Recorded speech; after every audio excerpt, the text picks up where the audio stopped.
OHCHR যে অফিসের প্রধান ওয়ালকার তুর্ক উনি আমাদের দেশে সফর করেছিলেন।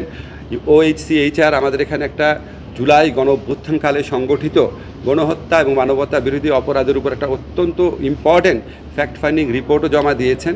তো ওনাদের সাথে আমাদের সরকারের অনেক দিন যাবত আলোচনা চলছিল যে OHCHR যেটা আছে জাতিসংঘের মানবাধিকার বিষয়ক যে অফিস OHCHR সেই অফিসের একটা মিশন শাখা বাংলাদেশে ওনারা খুলতে চাচ্ছিলেন।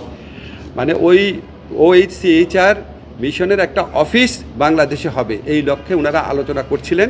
তো এই আলোচনা একটা উল্লেখযোগ্য অগ্রগতি হয়েছে। আমরা যে ড্রাফট MOU বা সমঝোতা স্মারক সেটা আজকে মন্ত্রী পরিষদের সভায় নীতিগতভাবে অনুমোদিত হয়েছে।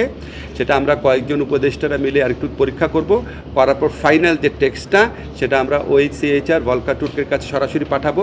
ওনারা এগ্রি করার পর আশা করি আমরা দ্রুততম সময়ের মধ্যে MOUটা সাইন করতে পারবো এবং এটার ভিত্তিতে বাংলাদেশে জাতিসংঘের মানবাধিকার বিষয়ক একটা অফিস হবে। অফিসটা হবে প্রাথমিকভাবে 3 বছরের জন্য। এই 3 বছরের মধ্যে দ্বিতীয় বছরে যদি দুই পক্ষ মনে করে রিনিউ হওয়া দরকার তাহলে সেটা বিবেচনা করে দেখতে পারবে।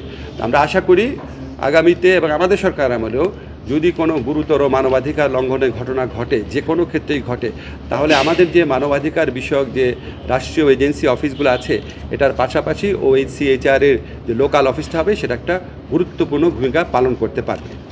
For more updates, follow us on Facebook, subscribe our YouTube channel, get the latest update on www.daily-sun.com.